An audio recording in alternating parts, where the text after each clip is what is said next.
time for the one time. It's the family bloodline.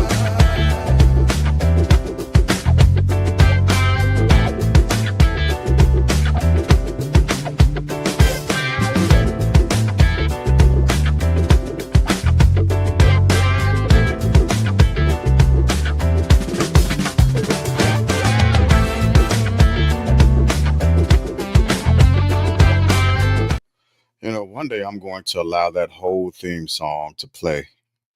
Okay. It's pretty lengthy, but it's worth Yeah. it's worth a listen.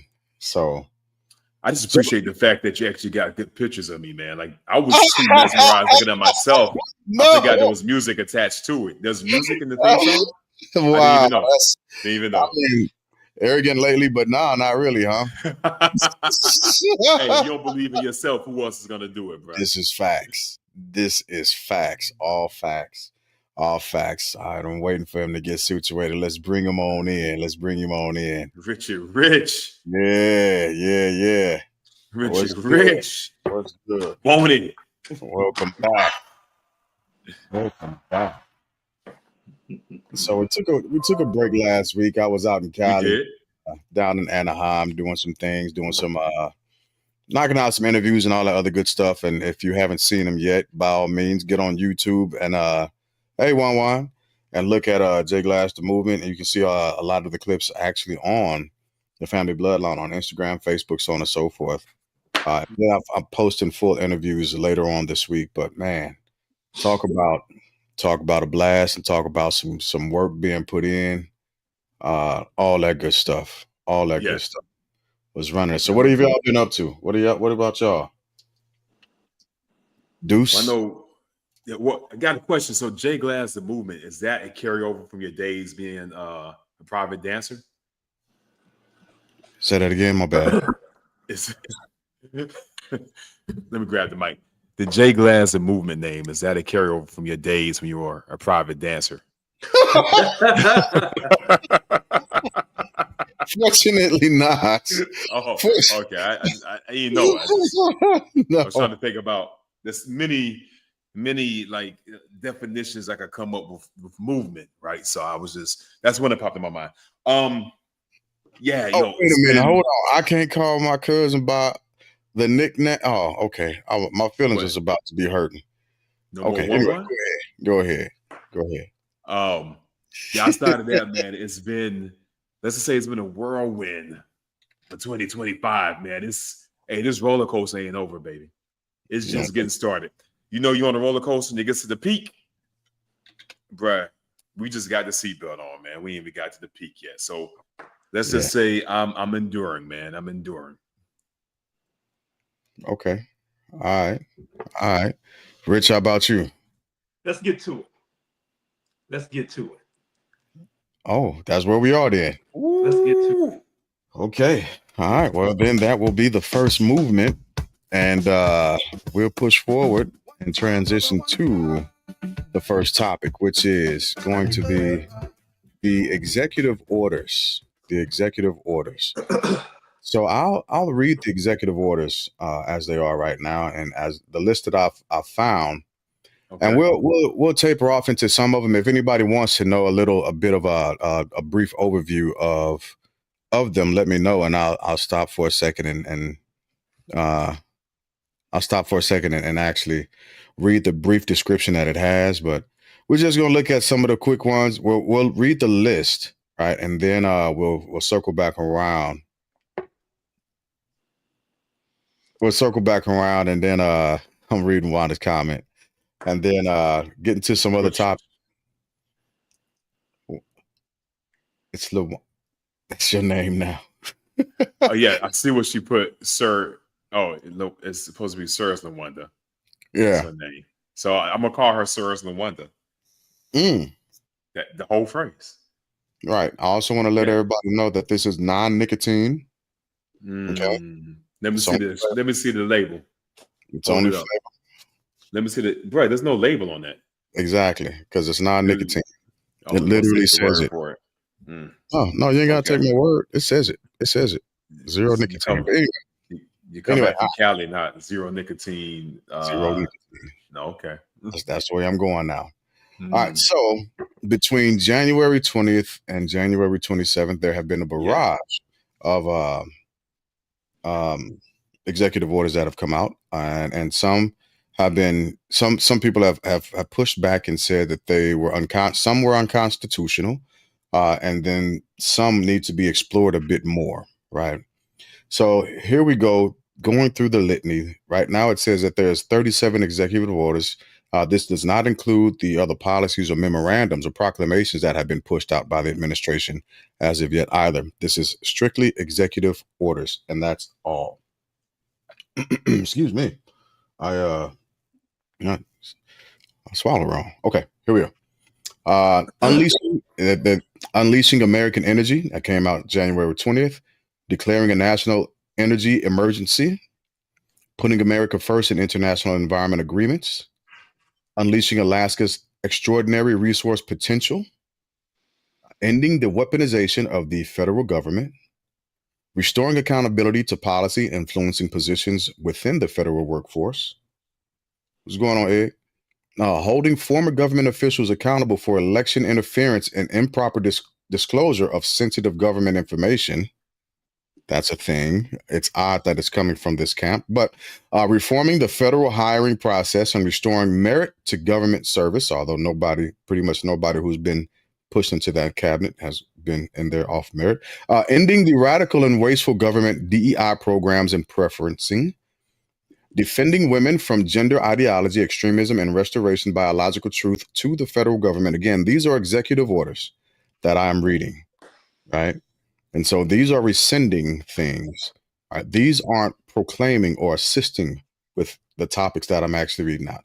Continuing on, establishing and implementing the President's Department of Government Efficiency, or DOGE, which Vivek Ramaswamy, from what I've heard and read, is no longer a part of, or loosely, I think he got nixed. Anyway, that's Yeah. another Correct. time. Correct. He left. He left. He He left. Did he leave? he was He's he was supposed to run downsized. for Ohio governor. He was downsized. downsized. Yeah. It's downsized. That's expeditiously downsized when things started going. Anyway, and restoring the names that honor American greatness. So just to read into that a little bit, this order directs the Secretary of the Interior in the next 30 days to rename the Gulf of Mexico to the Gulf of America and Alaska's Denali Mountain, Mount McKinley, after former President William McKinley. It also orders the appointment of members to the U.S. border on geographic names who will be sympathetic to Trump's policies. Yeah.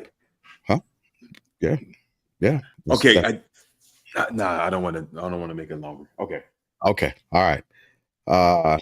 Restoring freedom of speech and ending federal censorship. Mhm. America First policy directive to the Secretary of State. Mhm. Yeah. Just looking at this comment real quick, Wanda says, my job has been sending out emails like crazy since this. I can't say that, has been in the office. He's your commander in chief. Yeah. That's true. Why you got to say it with so much? Well, I mean, that's I know, man, but it's True. Yeah. trying to help you. Right. Thank you. I appreciate that. I do. There's always somebody like me walking around trying to help you. There's always someone. Absolutely appreciate it. Absolutely appreciate it. All Get right. your money. Get your money. Exactly. Okay.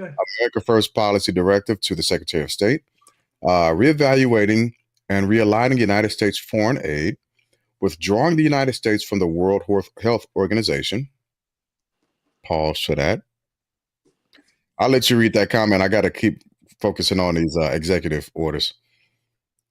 Clarifying the military's role in protecting the territorial integrity of the United States, realigning the United States Refugee Admissions Program, protecting the meaning and value of American citizenship, securing our borders, restoring the death penalty and protecting public safety, protecting the American people against invasion, designating cartels and other organizations as foreign terrorist organizations and specially designated global terrorists, protecting the United States. What's going on, Miss Organ? protecting the United States from foreign terrorists and other national security and public safety threats. Application China. application of protecting Americans from foreign adversary controlled applications act to TikTok. Red note. It's it's an ongoing thing. Initial recessions of harmful executive orders and actions. Designations of Ansar Allah as a foreign terrorist organization. Removing barriers to American leadership in artificial intelligence, which is scary. That's Skynet to me. Hold up. Reread that one. Yeah, removing barriers to American leadership in artificial intelligence. So to go in a little bit on what that means is this executive order follows President Trump's actions to rescind President Biden's 2023 executive order on AI and looks at ways to further rescind AI policies established under the Biden administration. The EO will revoke past government policies that act as barriers to AI innovation, and it says we must develop AI systems that are free from ideological biases or engineered social agendas, which is saying Skynet live. Skynet live, and it's also being able to program AI to think, act, feel, and believe like the creator, like their. Anyway, so when I was in college, my major was in psychology, right? And I wanted to continue and further that in psychology because I wanted to have a special emphasis in artificial intelligence. And the reason why I wanted to do that is because the understanding of how the software or how AI is programmed is that it's going to be programmed with biases, not just simple human biases, but the actual programmer's biases. So anybody that's writing that code or that software is able to actually plug in, put in to that AI system anything that it would want. And the reason why this could be dangerous potentially is because it could spell out harm if AI is pushed out to act as or in the stead of policing activities. And I'm actually going to continue that whenever I'm able to. Anyway, pushing forward. Declassification of records concerning the assassination of President John F. Kennedy, Senator Ron F. Kennedy, and the Reverend Dr. Martin Luther Jr. Robert. What did I say? Robert. You said Ron. Robert. Yeah, Senator Robert. So it's both John F. Kennedy, Senator Robert F. Kennedy. I said what? I thought you said Ron. Oh, thanks for the correction. My bad. Thanks for the correction. Well, because you never know when family members may be watching. We don't want to be disrespectful. That's all. Yeah, absolutely. I agree. And that was a mistake. Yeah, Robert F. Kennedy and the Reverend Dr. Martin Luther King Jr. Strengthening the American leadership in digital financial technology, enforcing the Hyde Amendment, emergency measures to provide water resources in California and improve disaster response in certain areas, council to assess the Federal Emergency Management Agency. That's going to have everything to do with doing away with FEMA, the Iron Dome for America, restoring America's fighting, prioritizing military excellence and readiness, reinstating service members discharged under the military's COVID-19 vaccination mandate. And those are the current, those are the current executive orders that have been pushed out. Again, that's none of the proclamations or any other memorandum that have come from the administration since January 20th as well. I should have brought some water down here. But as we both know, maybe all three of us know, DOD civilians got a shock today. I didn't hear that, but it doesn't surprise me. It doesn't surprise me.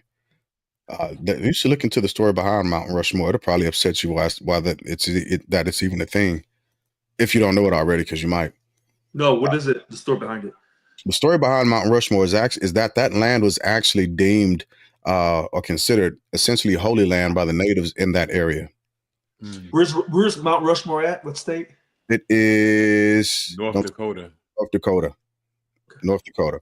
And I almost said Nebraska. I don't know why. Okay. But it's North Dakota. And before the faces got put on that mountain was actually considered sacred. It was considered. Oh, wow. But McKinley, wait a minute. He's not one of the presidents on Mount Rushmore. McKinley's not. No. So the McKinley Act is for Alaska. For Alaska. Thank you. Okay. Yeah. That's going to be for Alaska. Yeah. So yeah, like Wanda's saying, it's indigenous persons. It's part of their holy land, and it was always revered.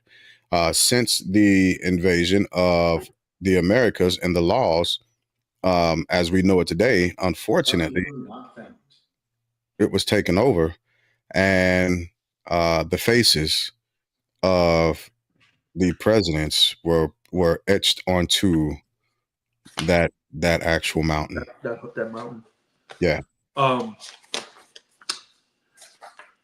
reason why I'm asking that,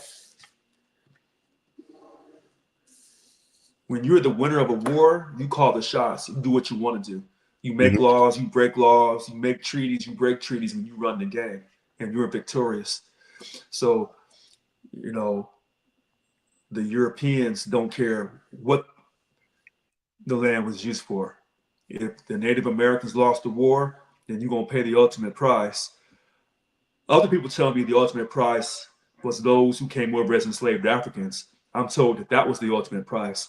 So I have people from being enslaved, the descendants of the enslaved African telling me one thing, and I have Native Americans telling me something else. Yeah. And so it's all relative, right? Depending on who you're talking to and who is actually telling the story.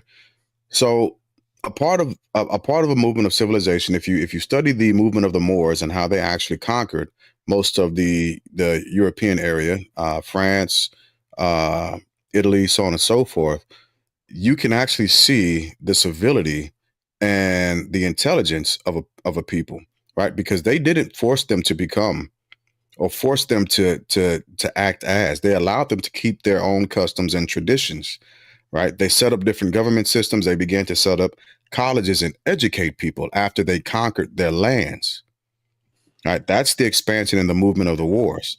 Now, the expansion and the movement of the Americas, unfortunately, is nothing more or less than a story of trickery, bribery, lies, and savagery. And it wasn't by the Native Americans or the indigenous, right? And so it's not that they didn't care who the land or what the land was used for, is that they absolutely knew what the land was used for and decided to be as disrespectful as they could and put faces on that mountain. And I would add to that, as someone told me years ago, someone who was actually a retired military. In England, throughout all of Europe, they have land titles because the land is scarce. So you put titles on your land. And if you and I speak the same language, it would benefit us to work together to keep somebody else from another land coming to take us over. But in Africa and in Asia, there weren't any land titles. And if I didn't get along with you, I could just move a few feet over and call it a day. Yeah. So was no need for land titles. So when they came to America, they didn't see the Native Americans having land titles because they said the land belongs to the creator, and they're right. The Europeans didn't, that's not part of their religious experience. Yeah. That's just what they say. I can see both sides. Okay. Well, You got to win the war. So, even when they tell the descendants of the enslaved African, well, y'all lost. You sold yourself into slavery. Not every enslaved African was sold by another African. Some were actually taken. yeah. So now you have a mixture. But I'm told every single day, get over it. Mm. And the question is though, and the question that I continuously have is, when did they actually know that they were in a war? The natives. When did they know that they were in a war? Right? I Because think it depends which tribe you ask. Some absolutely, tribes, I agree. Absolutely, it does. Especially if you talk to somebody from the five civilized tribes, it's going to look different. I mean, uh, of course, you can't talk to anybody else because everybody else just about got wiped out or exterminated. well, as some Native Americans will tell you, they don't like when we say the five civilized because they say, well, who civilized them? I know. That's And why. who are we to call them civilized? Because then they would say the colonizer gave them that term because certain tribal chiefs made agreements. Yep. And I agree with you 1,010%. I used the term on purpose. Yeah. Okay.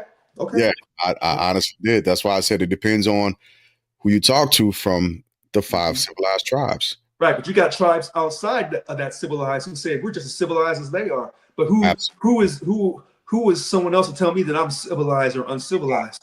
Because I'm going by the European yardstick and not by the Native American yardstick, or for that matter of fact, we're not even going by the African yardstick. Yeah. So it was done on purpose. I'm glad you picked up on it, but that is exactly why I did it and said it. That's exactly why I did it and said it. So those are the executive orders that we have been given thus far. And of course, there's a lot of pushback.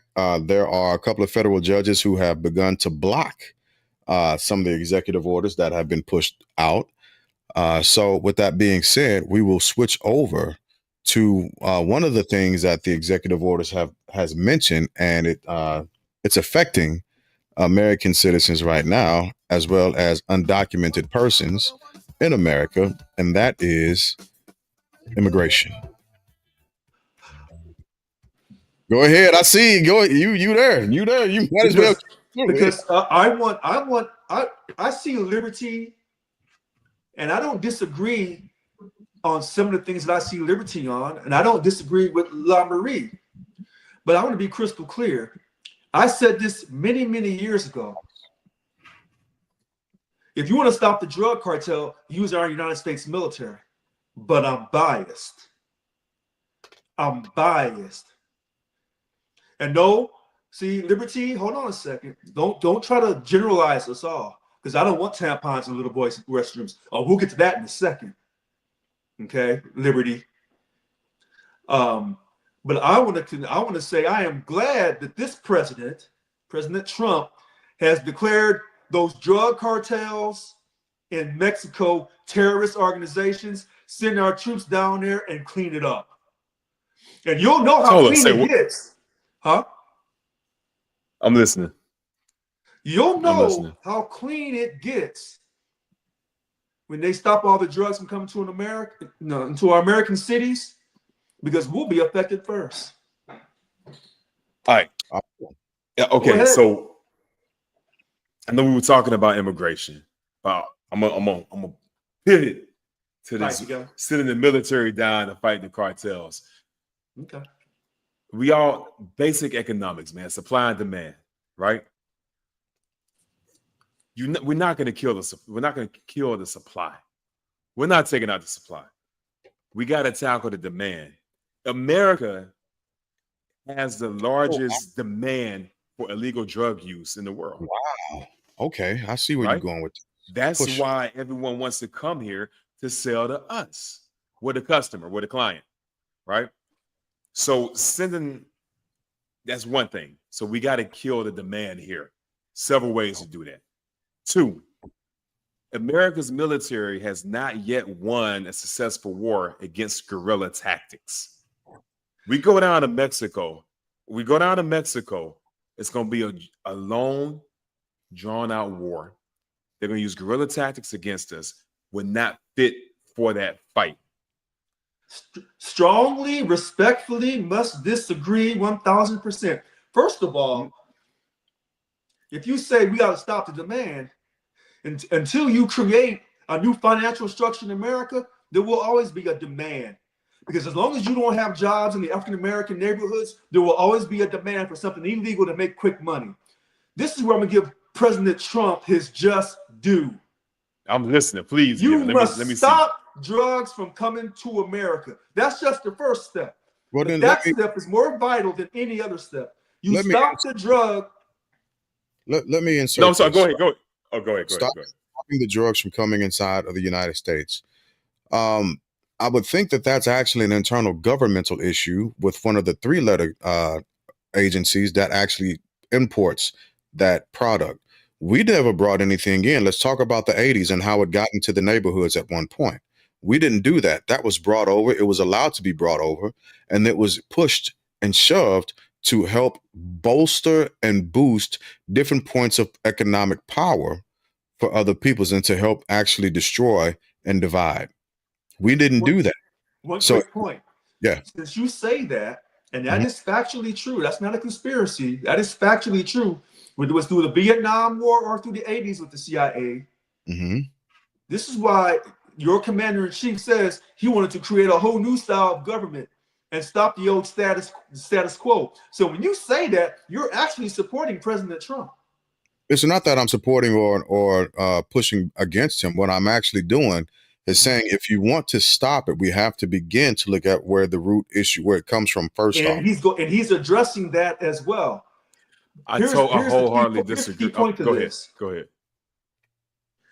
You cannot have the strongest military on Earth, in this planet, and say we can't win this war because it may be a guerrilla warfare. That's a lie. Because I have confidence in myself. Okay, I'm gonna push back on that. List one war that we've won using what guerrilla tactics were used against us. So two things could be true. We have the strongest military on this sphere. True. We are not equipped to fight guerrilla warfare, especially in somebody else's land. No, that's inside. No, that's what I call a weak mindset. We can go anywhere, anytime, any place. Army, Air Force, Navy, Marines, Coast Guard, U.S. Space Force. We can go anywhere, anytime, and get the job done. No, so we can go anywhere, anytime. Hold on, wait a minute. But we don't offer excuses. Vietnam, the Middle East, Afghanistan, Iraq. You gonna tell me we won those wars? Where's Saigon? We didn't want to win those wars.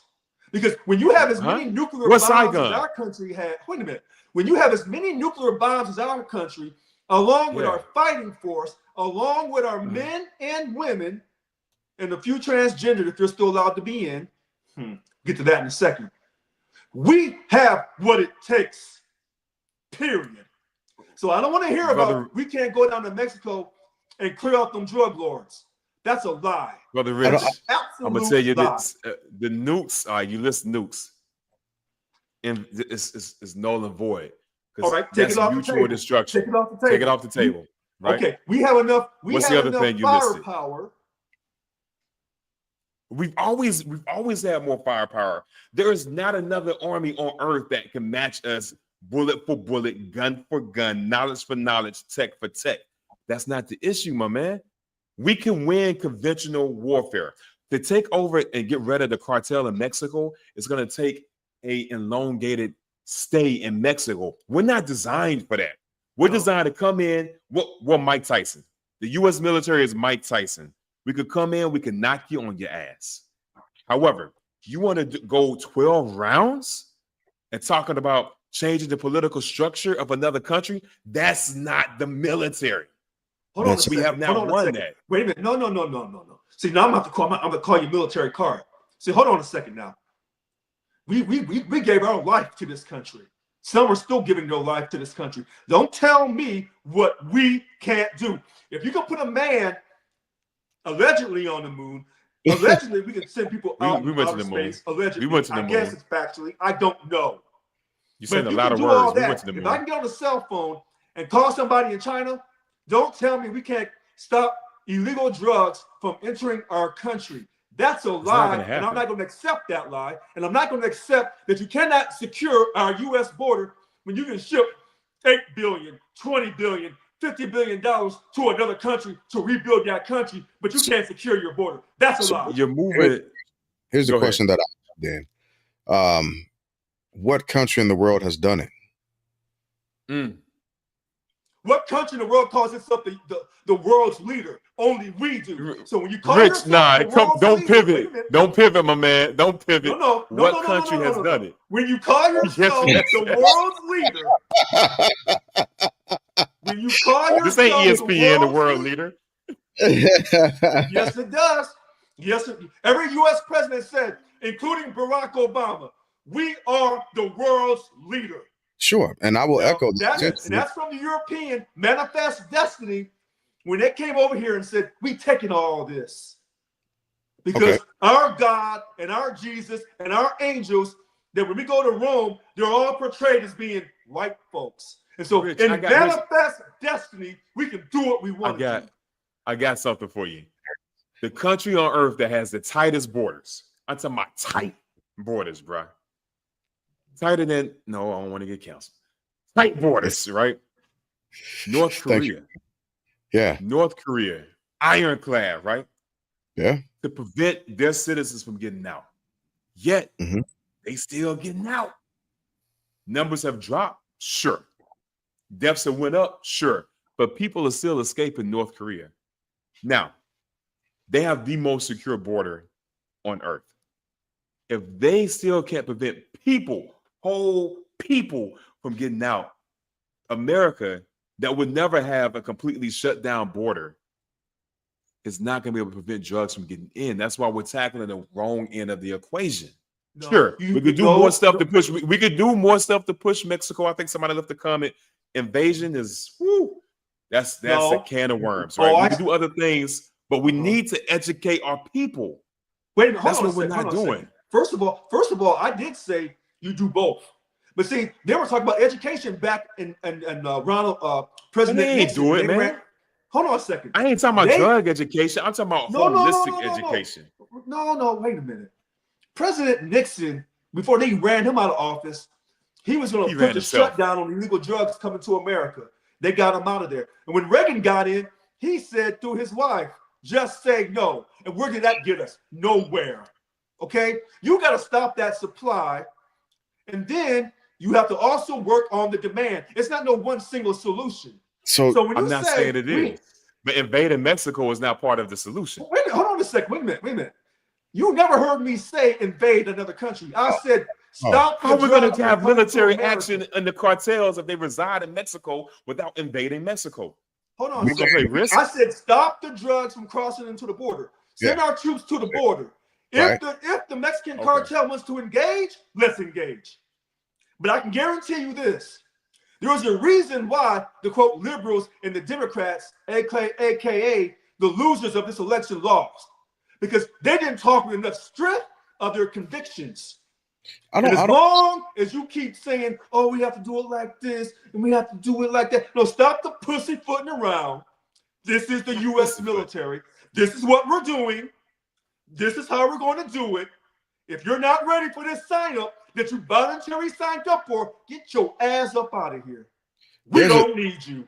There's a difference between talking tough and actually being that. And when the tough person walks in a room, nobody has to say it. The tough person doesn't have to say it either, because everybody knows. It's usually the mother. It's usually. I'm trying to calm myself down. It's usually the loudest guy in the room. That's the softest, and they're talking loud so that you won't test them, so they don't end up in front of nobody's. Well, wait a minute. That ain't what Muhammad Ali said. Muhammad Ali did his own "I am the greatest." Yeah, and then Theodore Roosevelt said, manifested. Roosevelt said, talk softly and carry a big stick. I mean, we can You go can do quote both. for quote with You people. can do both. It You- depends on your management style, your management leadership. You can absolutely do both. What I'm saying is, however, No, wait, we can't do both in America now. It's only one or the other. Oh, y'all talking about? Oh, I'm sorry, my bad. My bad. Yeah. Go ahead. what I'm saying is the posturing that we're doing right now is it's a bit overinflating for some, and we don't have to do as much. Do I agree with troops on the border? Kind of no, but I understand the mission and the intent of it. Is it going to actually do anything? Probably not, outside of stop people from coming over a little bit.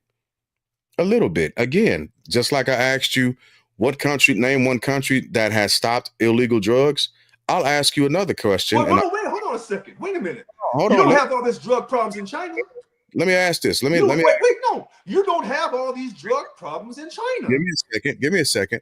Okay. What president in the United States has fixed the border? That's an excuse. I'm not dealing with excuses. What I'm talking about is right now. How is that an excuse? Donald Trump That's a ran. question. I'm going to fix the border. That's what he ran on. Economics. Okay. Fix the border. We're talking about the border, right? And when people talk about the border, they're talking about the land side, right? Let's build the wall. Bro, we got planes. They got tunnels. I mean, come on.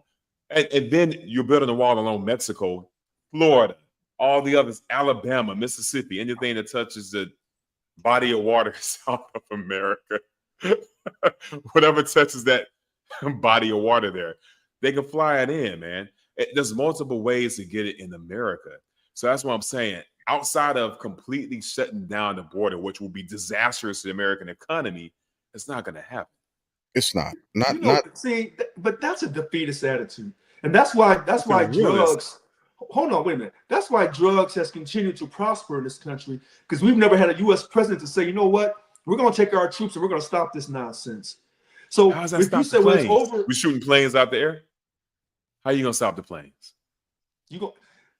If that's what it takes. You taking engineers, putting in. Wait, hold on, wait a minute. No, see, here's the problem with this mindset. When Israel needs our help, we send them billions. When they put their planes in the air to go strike at Iran or anybody else, America says, "That's a false. Good job." That's a false equivalency. Those two don't match. Those two don't match. They honestly don't. Rich knows that. He knows that. Rich knows what he's doing, man. And again, like Wanda said on Facebook, the issue with America is we love drugs. We love drugs. That's the honest to God's truth. We love drugs. As a society, we love drugs and we love alcohol.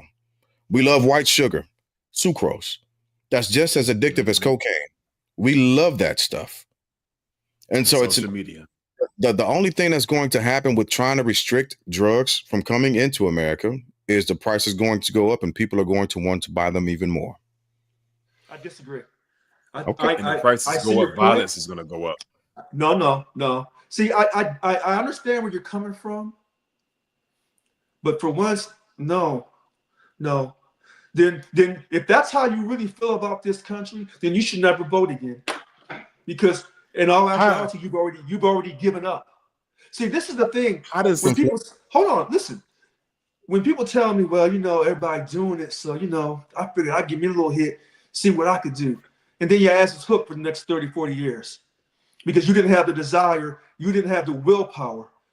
But here's the thing about willpower, about stopping the demand. It comes down to the environment versus nurturing. This is taught in college. What's more detrimental?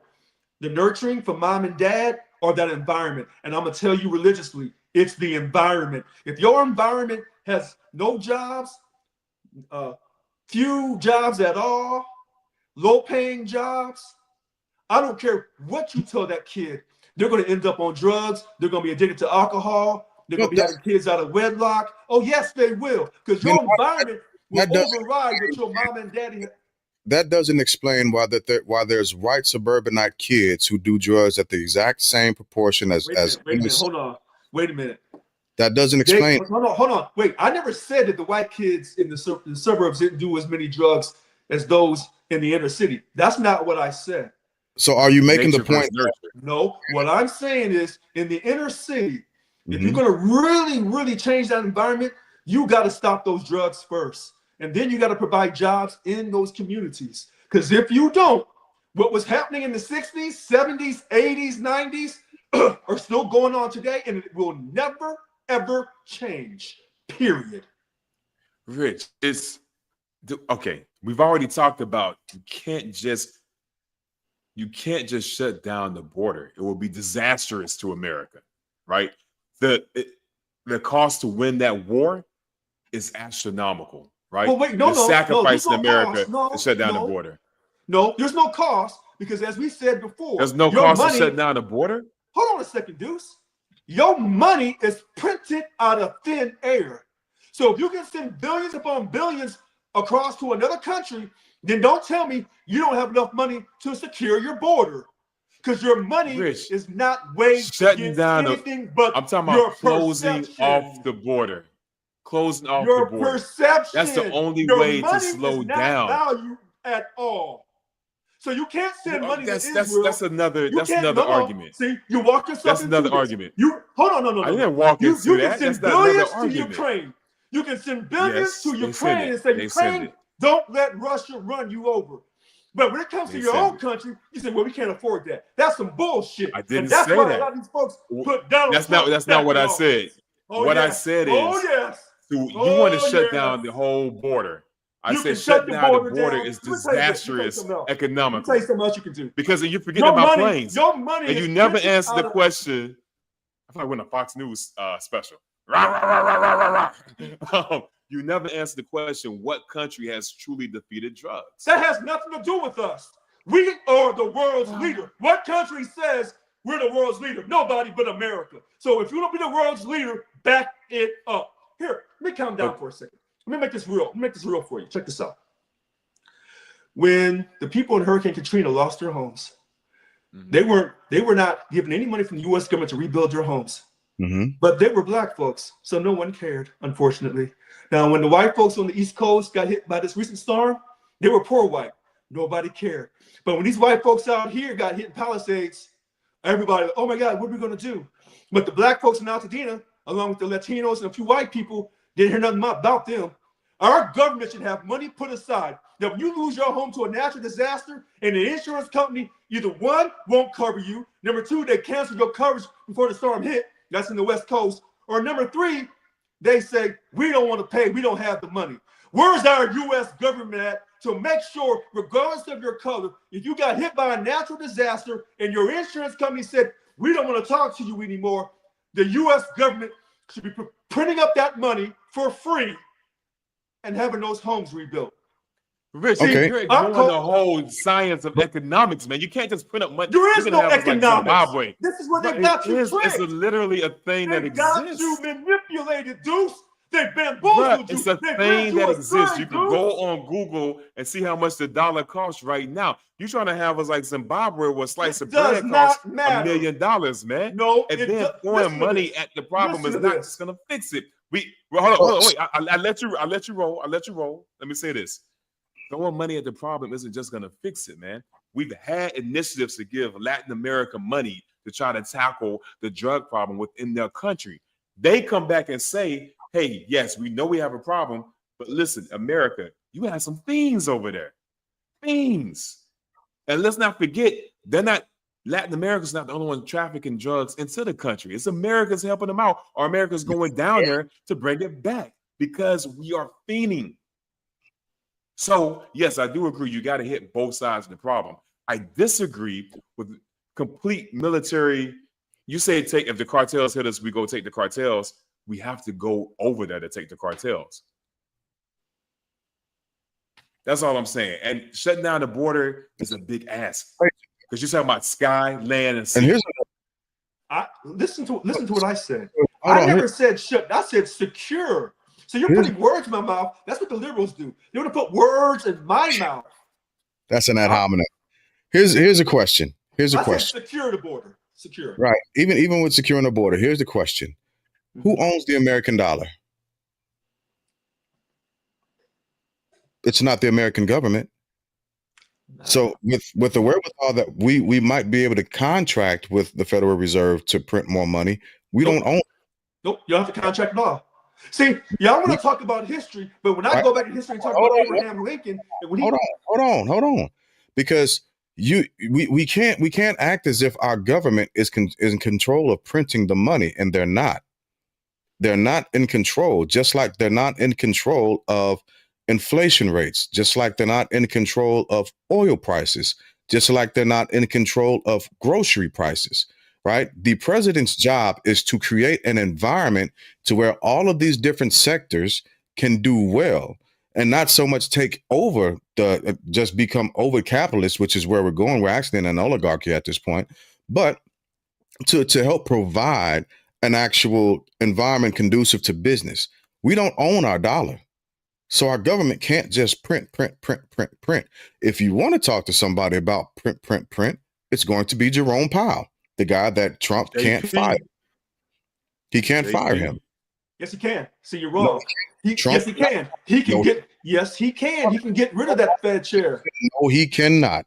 Trump has no authorization over Jerome Powell. None whatsoever. I didn't say authorization. I said he can fire the Fed chair and get a new Fed chair. Like, no, he can't. No, he can't.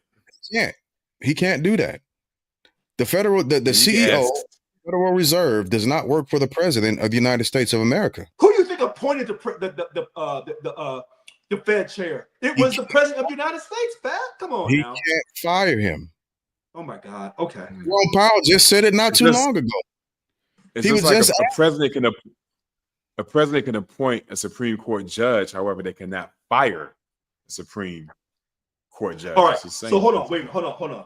The president appoints the Fed chair. Now it says the president may not have the legal authority to dismiss a chair before the end of the term. Although, hold on a second. Although this assumption has never been tested in court, what I'm saying to you is this: the only way the Fed got its power was through Congress. Congress could take the power from the Fed, and we could control printing our money all over again. But we weren't talking about Congress. We were talking about the president. Right. But the president appoints the Fed chair when the term ends. Yeah, and I don't disagree when it comes to Congress. Right. But if the Congress was to take up a vote right now, they could pull the powers from the Fed and put it back where it should be with the U.S. people, and we should be printing our own money the way President Lincoln was doing with the greenbacks. We'll disagree on that. That's Deuce, another you don't topic know. for You another just don't day. know, Deuce. You don't know, Deuce. I'm just going to tell you So that. what I will say is that if America did own its own dollar, things would be a lot different, like other countries owning their own dollars and their own cents. We don't. So I actually, on that point, Richard, I agree with you. If we pulled back and scaled back and we owned our own money, we could do a lot of things differently. But that's Hold on. Let me interject right here. So, what's the greatest economy on earth? an economy that goes without capitalism and still use the barter system. Excuse me. Yeah. No, who had? Let me rephrase it. Who has the greatest economy on earth? Let me rephrase. You got me correct. Who has the greatest economy on earth? I would loosely say the United States. Loosely. Okay, so the U.S. has a great. Go ahead. I said the reason why I say loosely is because we use credit. Okay, so if we have the greatest economy on earth, we've had the greatest economy at least since World War II. What you guys are advocating is to change the very foundation of that system. Yeah. Something that's working and winning to a completely different system. But I don't. To Congress, that is always in flux. The reason why our dollar works the way it does, there's many issues with it. It's because it's the stability of the Fed and how the Fed operates. You've been hoodwinked. Outside. You've been hoodwinked. You just said it's the greatest economy. No, I didn't say that. When they Oh, you don't? So what's the greatest economy? Wait, no. Before, what do you think is the greatest economy then? I don't know. It's an opinion. I don't. You could go to some other country and say, hey, they have the greatest economy. I don't get into questions like that. What I'll simply say is this. We had a central bank. We had two central banks. And then with Lincoln, he got us off the central bank. He did the greenbacks, took us out of debt, paid for the war. And then they got him. They killed him, got him out the way. When they reestablished the central bank, they called it the Federal Reserve to make it look like it was going to be part of the government. 1913, December 23rd, the U.S. Congress passed it. Okay? So when you talk about the stability that the Federal Reserve is supposed to offer, but yet in the 1929 Wall Street crash, where was the Fed? Nowhere to be found. In the 1970s, that great crisis, where's the Fed? In the 2000s, the housing bubble, where was the Fed? So the same institution with this private group of bankers that basically dictate the pace of America, you can't find them when things are tough. But yet you want to sit here and defend these individuals who wouldn't even look at you twice. You're conflating things, right? So we talk about the housing bubble. Facts. Listen, you're talking about the housing bubble. The banks themselves, Chase, Bank of America, the one that validated the income of people buying these houses. That had nothing to do with the Fed. The Fed played a part in having very low interest rates. So they were complicit in that regard. But the Feds are not the ones that give us our bets on mortgages. That's what happened. The Feds are the ones that set the interest rate for the banks to give you your mortgage, Deuce. What are you talking about? The Fed doesn't. You know what you're talking about. We're off topic. Yeah, we're pushing. Okay. So, all right. So I want to get back to what I quickly said. I'm glad he's using the troops. Y'all say it probably won't work. Maybe you're right, but at least he's making the effort. Number two, all those military people who had to get out because they wouldn't take the COVID, now they're able to come back in and get the back pay. Perfect. Explain perfect. Why is that perfect? Because I told you from a long time ago that COVID situation, if I'm saying the word correctly, COVID, that was all a design plan to see if they could take away our civil rights. And that was leaked purposely out of the Chinese lab after they took it over there. And that Chinese man, that doctor, tried to inform the world, and then they took him out. So I'm done. I think so this is what's actually happening, right? With the memorandums and the information that we saw coming out and being pushed out in the throughout the DOD today, they're bracing for impact because they understand that there's going to be a lot of fallout and they're going to lose a lot of bodies. The move to rescind the COVID information and pull people back in, I think some people will come, but not everybody's going to come because it put a horrible taste in their mouths at that point, and then they've begun to experience a little freedom on the outside. So not everybody's going to run back to the military. They're coming back. You know why they're coming back? You know why? I'm gonna tell you why. Because they voted for Trump. They'll be back. So they won't. I was when I was an acting first sergeant at my battalion, before all of this happened, and we were able to we had to call soldiers and let them know that they could actually stay, they can come back. I spoke with a few soldiers, and 100% across the board, 100% of the soldiers that got processed out in my battalion did not come back, and that was the honest truth. They did not come back. And they expressed to me in very vivid detail as to why they would not come back. And it had nothing to do at that point and the position that they were in with who the president was. I guarantee you that a certain percentage of the service members, because if what I'm reading is correct, those service members would return to their former rank, receive full back pay, benefits, bonus payments, or compensation. Sure. I guarantee you, there's folks coming back. Some now, maybe only I don't know, 10,000, 20,000 military members actually left because of this situation. I don't know numbers. That's a good question. I can't remember how many fell out of the ranks throughout the military because of that. But not everybody's coming back. They're just not. One note I want to say on that: height and weight, ACFT. Right. Oh my gosh. There's other barriers to that, right? And the drug tests. But I want to go. There's a lot of barriers they got to cross. Still, I do want to go back to. We started off talking about immigration, and we turned left, right? And I think the main gist of the immigration thing was kicking out all of the illegal immigrants in a very forceful, a very front-leaning manner, right? Yeah. And I know we never really got to touch that because we took a detour, but I do want to get back to just see you guys' input on that. We don't have to live in fear. I'm just saying that. Zoe wanted me to say it, and I want to say that. All right. Wait a minute. Here's my thing. I saw some of the comments about the Southwest was all Mexican territory. And I respect that. And we don't know if that 35 million got to the Mexican government when our government was supposed to pay them back in the Mexican-American War. I see that. All right. If we have a country and you say it's illegal for you to come to our country if you don't come correctly, whether you're here committing crimes or not, you have broken the law. And I've listened very carefully to what the Democrats and the liberals have said. Well, if someone's been living here for 20 or 30 years, you shouldn't force them to go back to wherever they came from. And I'm not going to say Mexico. It may be China. It may be Guatemala. It may be Europe. It may be Europe. It may be Australia. You're right.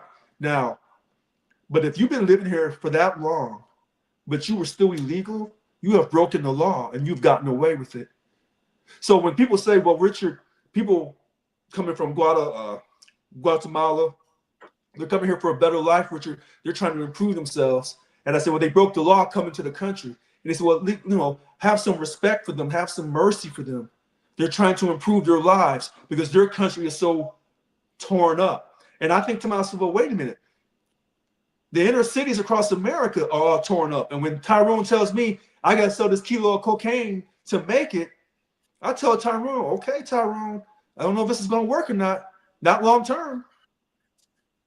So when people start making exceptions for certain lawbreakers, there ain't no exceptions for lawbreakers when they're African American in America. They don't make no exceptions for us because the jails are full of people who look like us or look like a Mexican American, a Latino. So when people say, hey, they've been here long enough, the dreamers didn't have a choice. Hold on, Janelle. You make a great point. The baby or the babies didn't have a choice. So when Maria came over here illegally and had those children, and now Maria has to go back to whatever country, or maybe she went back to Europe or Nigeria or anywhere else, she put those kids in danger. Because she knew when she came to America, she wasn't here illegally. But she knew once she got pregnant in America and had those kids, they're U.S. citizens. And the Supreme Court, allegedly, the Supreme Court will always honor the Constitution and say, if you're born in America, even though your parents were here illegally, you still get U.S. citizenship. We'll see what this particular Supreme Court rules. Yeah, and so yeah, unfortunately, yeah. Oh my God. Unfortunately, I have to agree with you, Richard. If you came here and the quest was to actually be legal, right? But it never happened. Well, then unfortunately, you are still undocumented, regardless of how long you've been here. Quick question, because someone from the Mexican community asked me this question. They said, Richard, why is it those from Mexico, it's so funny to talk about the brick. I was told it cost them like $10,000 a person to become legal in America, but other countries have a lot lower fee. And they said they couldn't understand why those from Mexico who are this close to us have a lot larger fee to become naturalized, a legal citizen, versus those from other countries. I'll stop there. Okay. Yeah, I don't. That's a good one. Never heard about that because they don't talk about that on TV. No. Yeah, I don't know. But, I know there's fees. I didn't know it was different depending on where you go. Yeah. All right, here's my thing. So it seemed like you guys are online. I didn't finish. Some money. Oh, go ahead. Go ahead. I was just. You know what? Even doing that doesn't even help. That doesn't help anymore. Getting married doesn't help anymore. Although I do agree that if you're undocumented, you're undocumented. But I also understand the backlog of actually getting to and through the system. Yeah. And although our current president is upset with the bishop who asked him to have mercy by way of their shared God, and he felt that it was disrespectful and she used a harsh tone with him, I think it should be taken in consideration because our court system is backlogged.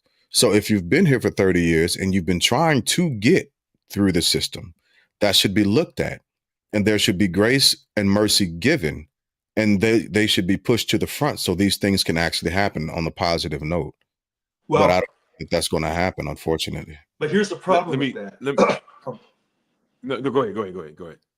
Here's the problem with that. So when dude says, hey, you can't stop drugs, you can't stop illegal immigration. So if you let someone stay here for 20 or 30 years and you cut them a break, then that tells all the rest of them coming across the border, well, I'll come over there and play it cool for 20 and 30 years, and then I can stay there forever too. Oh, I paid $10K to get papers. Okay, Lonzo. Okay. I don't think that sends the same message. But go ahead, dudes. Go ahead. Here's my question: what is the statute of limitation on that? How long can a person be here illegally before they're considered they have grace? Ain't no statute. So how did John Smith and all them boys on the pier? What is it? Not John, Christopher Columbus. How did Christopher Columbus come over here, do what he did, and it's okay? That's why I asked about statute of limitation. But that's taking it too far back. Let's stick to this country. But this was not a recognized country. It was not. It didn't have borders. Not recognized to them. You're right. Oh, not recognized yes. to them. Whoa, not recognized to them. You're right. Not recognized to people on the boat. Sure. Yeah. But hold on. That's not my only point. All right. Two, they talk about the economy because you said Trump ran immigration, economy. I think it was two big things, right? America first, right? Putting America back in the forefront of the world's geopolitics stage, right? Yeah. We can't discount the jobs that illegal immigrants work to keep the capitalist system going. Also, we can't ignore the fact that for a capitalist system to exist, there has to be a lower class.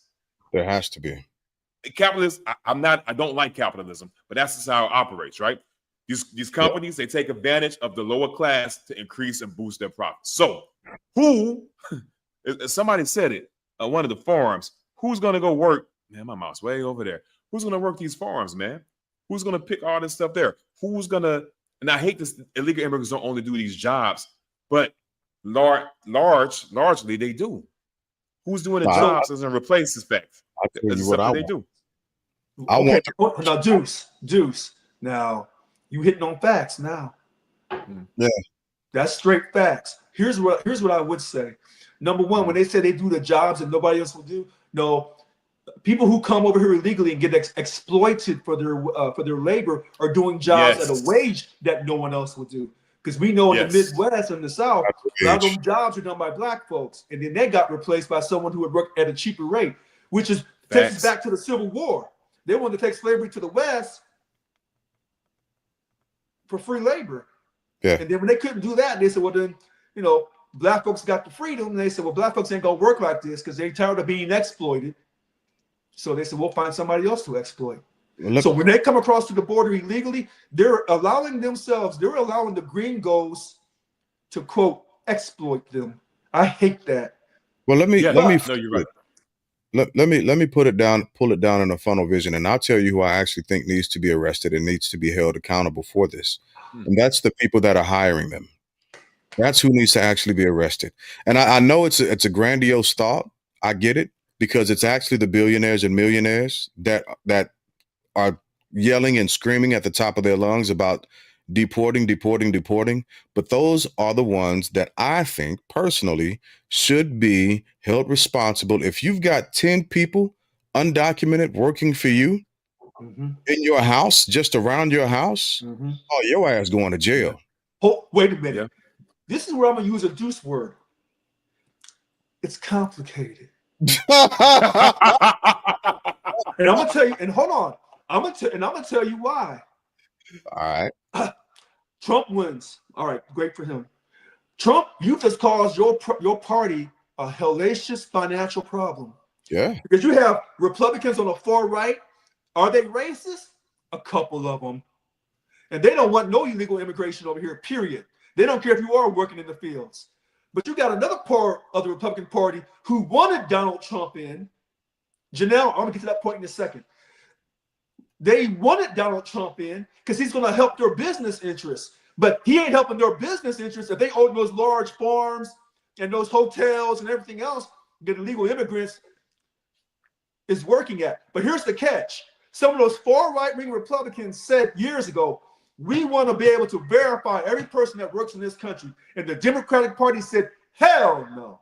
We're not going to let you verify. As long as I show you some type of paperwork that you don't have to verify, I can hire you. Sure. And I'm not disagreeing with that either, but the statement stands. Anybody that's hired an undocumented person, that's just like buying stolen goods from somebody. You know that shit ain't legal. Wait. It's even stronger than that, Pat. Listen to this. Janelle, immigrant households pay roughly $579 billion in taxes. Here's the rest of that. If you're here illegally, then you're paying taxes on stuff. But when you pay into Social Security and you're here illegally, you'll never be able to, in your retirement age, collect that money. So you let the gringo or the white man or the European American, or maybe it was a black American, you let him and her off the hook. So you left your country in a bad position. You came to America and got exploited even more than you were in your own country. Yeah, and again, that's why I say arrest these motherfuckers too, because they know better. They should know better, and they're doing a disservice. They're doing a disservice, right? And it's petting the dog and then turning it around and kicking it. And that's what they're doing to the American public. We got to get them out of here. Hey, Lupe, mira, Lupe, come get this baby. I don't want to. You know what? Hey, when I took that little class, that Latino history class, back in the 30s, to all my Latinos who are watching, they had this quote, Operation, and I'm saying the word as historical, Operation Wetback. It was a racist situation. They were sending back Mexican Americans who were actually born here back to Mexico. Yeah. In this situation, it's critical. It's a little different because of the terrorism from the Middle East. The terrorism from the Middle East, if you don't secure your border, it is national security. Because if I'm a terrorist, and I'm not, and I want to come across to America, I just come through Mexico. And then I just set up shop all throughout America. And when it's time to bomb you, and I would never do this because I love my country, even though my country doesn't really love me first class. But that's what I would do if I wanted to come into this country and blow up this country. I would come through Mexico. Because you're not going to secure the border because dude said we can't secure the border. So I'm just going to walk on in. But let me also hold on. Let me clarify this point. I never said don't secure the shut down the border. You were not going to stop the flow of drugs. Now, secure the border, sure. Our resources are finite, right? It's a house. I have an apartment. I can't invite y'all, the 10 people we got watching, and then everybody else into my house and still expect to afford my utility bill, feed them, etc. I understand that. My basic point is we're not stopping the flow of drugs. Now, can we decrease it? Sure. Multiple ways to do that outside of invading Mexico. But going back to the illegal thing, it is complicated, right? Sure, booting them out, it solves something. I don't like the way the narrative is going because they're losing. I forget the poor soul that lost her life in Atlanta to an illegal. Lincoln Riley. Lincoln Riley. Yeah. Lincoln Riley, right? I hate the narrative that they're using against illegal immigrants, right? Because they're painting them out all to be murderous, bad criminals. That's not the case. And that's racism, right? Yeah, that's racism. Yeah, and that's what's fueling this mass deportation without thinking about it, right? Yeah, we do need to control the flow. You're right, we do, because our resources are not finite. I hate the narrative. So let me jump on that point. The whole they're dangerous, so they've got to go point. If we are concerned about the crime that undocumented persons are actually committing, we need to make sure we use that as a broad stroke, and we need to create another island where we send all of our criminals as well, actual criminals, not those that are actually being looked at, their cases are being looked at, and they're actually being found not guilty. Let's go ahead and take some of those, the Madoffs. Let's take the white collar criminals and put them on that island. Let's deport their asses too, right? Let's not just stop it at the criminals, because this whole narrative is backwards, and it's a boogeyman effect. Mm-hmm. It's a boogeyman effect, and it's bullcrap. It's not that undocumented people are committing so much crime. Americans commit thousands of times more crime than undocumented counterparts. They're not undocumented. Peoples aren't committing crime because they're not trying to get caught. Yeah. Like the actual, like, Americans are so fucking stupid when it comes to these types of points. We live in fear. Our country is ridiculously fear-based. And all it takes is somebody doing one or two things, saying how somebody's about to take something away from them, and then use Jesus, and you've got a whole freaking thing. And we're in trouble because nobody's able to think past those two things. And you know what? What Janelle just said, the pathway to citizenship. If someone's been here 20, 30 years, never did a crime, shouldn't they get citizenship? But the flip side is, just because you lived here 20 years and you lived here illegally, now you can call somebody else in your family and they come up here and stay 20 years and live illegally and get a free citizenship. There has to be a better way, because you don't want to, scapegoat people, like you said, and you want to show mercy. Because allegedly they say we're a country of immigrants, but that's not true, because we have descendants of the enslaved African living in this country. So how do you balance both without being exploited? Because the powers to be want to keep black and white and brown and yellow, keep us all fighting among ourselves for the scraps, while they continue to be on top. And I'm sorry. Go ahead. No, go ahead. So if you challenge that status quo, well, you can be like Dr. King, you can be like President Kennedy, you can be like the brother Robert, Kennedy Sr. You can be like one of the Black Panthers. Yeah. So, you know, you do have a choice in this country of freedom of speech, and you also have a choice on how you want to die in this country. Yeah. And so I also want to make this point. It shouldn't simply be brown and black people we see getting deported.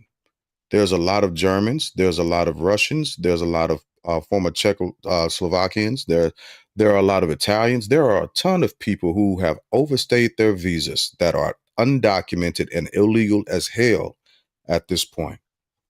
This narrative should not say they're actually the biggest population of undocumented illegal people. So this narrative should not be simply flipped on its head and talked about and spun up as though it's only brown people that are undocumented in America.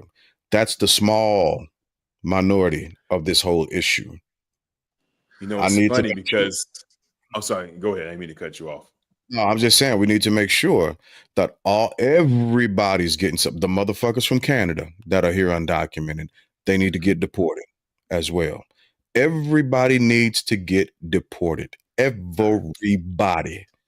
And you know But what? you know, it's funny because I know we ain't talked about the tariffs. I don't know if we're gonna get to it in this show, but We'll the jump on narrative this. for issuing the tariffs for Mexico and Canada was based on the import of illegal fentanyl, and immigrants. So the narrative itself was based on fentanyl import, which I guess from both. I don't know too many Canadians sneaking into America, so I'm gonna assume that the immigration part is based on Mexico, the brown people. So I see Myra Kay says on the TV they show us black and brown, and she's right. She's right. And that you're right as well. We don't hear a lot of emphasis on those coming from Europe or Africa or Asia who are here illegally. Because when we talk about the farm fields, we talk about the hotel industry or the restaurant industry. Only thing we see in there are brown people. We don't see a lot of black Dominican. Well, wait a minute. Outside of Florida, we don't see a lot of black or Europeans that we would question to be illegal working in those kitchens or in those farm fields, especially here in California. Yeah. Especially here in California. All that farmland in Central California, to me, it looks like slavery. I've seen That's it. how I feel.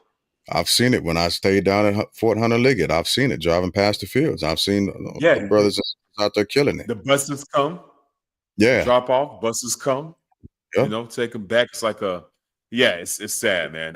It looks like slavery. Yeah, I do agree. We need more controlled borders. I agree with that. We also need to treat the people that are here more humane. Some of them come with some great ideals. I know that's why they talked about the H-1B visas, right? If you have a skill that America wants, come over. That's okay. That's cool. But we've had some Einstein. Einstein was an immigrant that came and helped us with the Manhattan Project, right? And that's just one off the top of my head. No, that was I'm thinking of the other German, von Brauner. He was like a brilliant space with the space rockets. Yeah. But wait a minute. See, this is where nothing with the Republican Party. They got caught. The Republicans who were trying to make all the money, Elon Musk, bring over those Indian engineers. I have a problem with that. And as that black man on CNN, that black Republican said, "Oh no, you don't. If you say America first, Donald Trump, then let it be America first." Hey, Elon Musk said he'll fight y'all motherfuckers tooth and nail. He bringing them. They coming. Yeah. Elon said, "Come on." He said, "Come on." Hold on, don't do that. Don't do that. Because hold on, wait a minute. Y'all laughing. He says that he wasn't being racist. I'm waiting to see where you're going with this. Like, come on, go what you got. I'm listening. Well, because the girl on CNN, she went off, and she's Jewish. She went off. She got into it with Scott Jennings. Yeah, because he tried to cover. Look, I don't trust Elon Musk. So when you say Donald Trump, you're gonna clean up the border. I said, okay, let me see. And then you do all this crazy stuff. So you're trying. But when you say you're gonna still allow people to come over with those HS1 visas, whatever, from India, first thing I said to myself, if you said there weren't enough smart black folks in America, Yeah, that's something I would believe you would say. However, you're telling me you don't have enough smart white people in this country to run these engineering jobs? Oh, that's how you feel about your own white people?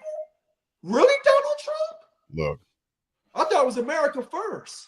hey, Elon said, to hell with that. Americans are stupid and lazy. He bringing his partners through. Well, tell you what, Elon, if you were so good, why don't you stay back in South Africa? This guy. Thanks for nothing. I glass you. I gave Richard a gas can and a line of you. Somebody, listen. I still up, he knocks him down. Look, Oh, I don't trust Elon Musk, and I don't know why. he's So, an apartheid baby. That's why. You okay. can't trust that Well, they had motherfucker. they had his daddy Mandela on died Chris Cuomo. fighting against them. Mandela died fighting against his family. Watch To that hell. hand. I know, that right? hand. I'm doing It's high. this It's high. camera. I'm doing this. I'm doing this off camera. That guy's an apartheid baby. His family believes in it. They come from Well, blood. wait a minute. But that his daddy was on Chris Cuomo, and his daddy said that he was part of helping fight against apartheid. He said that on video. That's a rebrand of history. That's what that is. They are blood diamond people. Elon's not a genius. And I don't trust him either. I can't trust him. He's not putting Americans first. He doesn't care to. He's got no loyalty to anybody except for himself. And then the people who he makes gestures for. And that's it. He's not a good looking. He should not have that position. He is not an American citizen by blood. This dude is an apartheid baby who believes in the principles of apartheid, him and his people. Fuck him. I will get in trouble for that, and I'm okay with it. I'll take those consequences. Hey,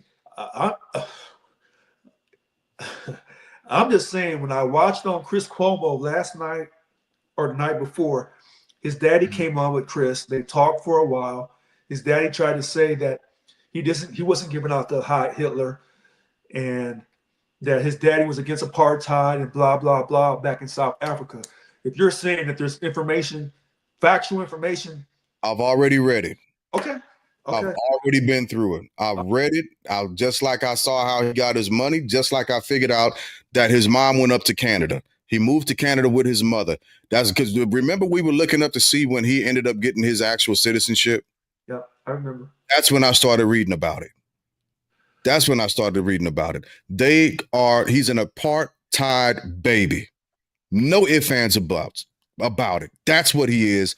That's what he believes in. That's what Nelson Mandela and everybody down there, Bishop and that's what they were fighting against. And he's bringing that shit over here as if we already don't have enough stuff we got to fight against. And now, just so Americans understand this, he's bringing the visas over here because he's going to push your ass out of jobs too. Just like Trump got the $20 billion so that they can begin to build the freaking data centers. Who's going to work them? I know he ain't going to let his visa people work it. Your ass that's already struggling is going to end up making $5 an hour because that's what you begun to vote for. That's what you're putting your power to. They're pushing you out of your positions as Americans, and you don't even see it. People don't even see this shit. Vivek Ramaswamy had to leave because he understood he wanted to bring his Indian counterparts over. Elon pushed his ass out. But hold on, Elon wants to bring over the Indian engineers. He wants to bring the ones that he wants that are connected with his folks. That's the issue as well. Okay. They're pushing Americans out. That's my issue. Okay, well then you and I agree that I don't want to see, and I'm not trying to be prejudiced against people coming over here legally. What I'm simply saying is, Donald Trump, if you say America first, then back it up with your mouth, with your actions. Back it up. And you are not backing it up by bringing people over. The definition of America was made on being a melting pot. Okay. We are a land, the freaking Statue of Liberty talks about bring your weak, bring whoever. We are the land of the brave, right? We could take them, mold them into great Americans because we are a melting pot. And America is not it's not one race. It's a diversity set with a goal to live your life with freedom and liberties to do that. So when we start talking about American only, man, if you look throughout the world, man, that's something we've always stood against. But now the language is changing to America only. Well, wait a minute. I think it's a little bit, and I'm not good at this. I think it's a little bit more complicated because you want America to come first, but you also have to interact with the world. But unfortunately, our first big interaction with the world was in the 90s when President Clinton did that NAFTA, and that took away all of our manufacturing jobs. And they said, well, we're going to replace those manufacturing jobs with computer jobs. And I knew in my heart, I said, that's a lie. That's an absolute lie. They're not going to do that. That's going to cause problems. Also, let me be clear. I wasn't saying fuck the POTUS. It was about Elon Musk. I just wanted to make sure I made that clear. We understand. I just wanted to be sure that shit was clear because I'm sure I hear about it at work. Like, hey, you got to calm down your rate. No, I'm not calm down. No, I mean, look, if you have read information to really convince you that Elon Musk was really, and his family were really supporters of apartheid, I'm not going to argue that because something doesn't feel right about him. So when he talks about, when I would put up stuff on Twitter, they would sometimes take my stuff down or they'd warn me. But when he took over, I kind of got more room. And even though one time they said when he had taken over, oh, we're going to put your post down. And I explained to him why I put the N space GGER. And I said, I am African-American. I'm bringing attention to this. Then they said, okay, we'll let it stay up. So every time a person says they're for freedom of speech, normally people are for freedom of speech when it benefits them. But when it doesn't benefit them, then they're not for it. So Democrats went too far with Zuckerberg. Now he's trying to come back and support Trump. He came back hard, bro. Hella hard. He came. Joe Rogan podcast and everything. Yeah. But to your point, here's the scary thing about Elon. I know people could debate about his history, family history. All right, cool. The scary thing is our system is a democratic system. Our presidents can only serve 8 years, although that's being challenged. Nonetheless, as it stands, 8 years, right?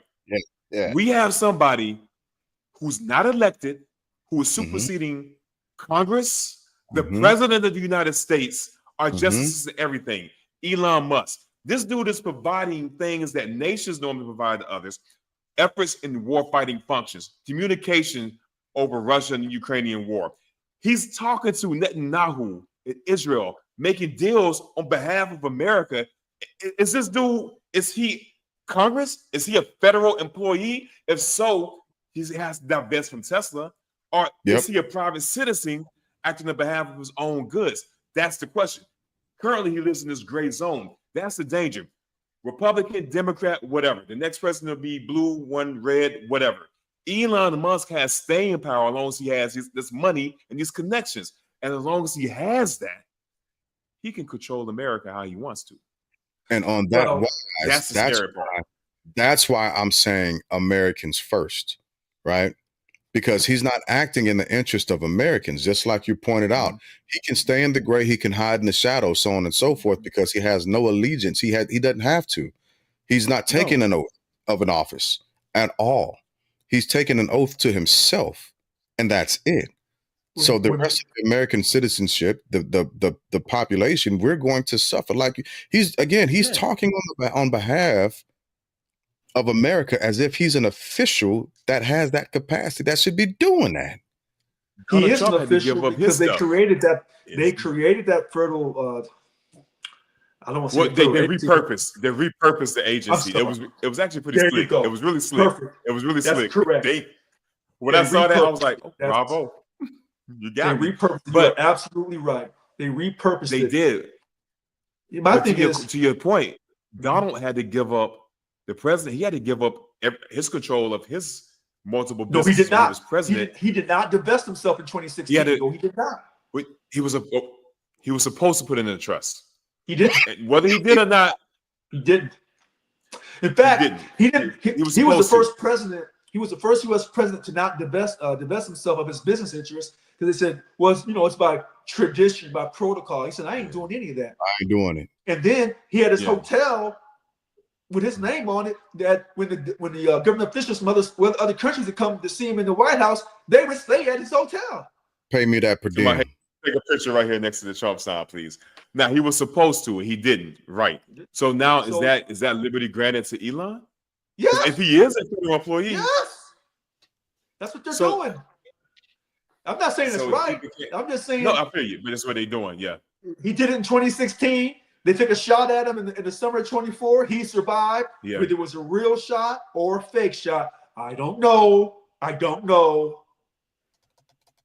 I don't know. Because half my friends say they tried to shoot him, and my other half say it was staged.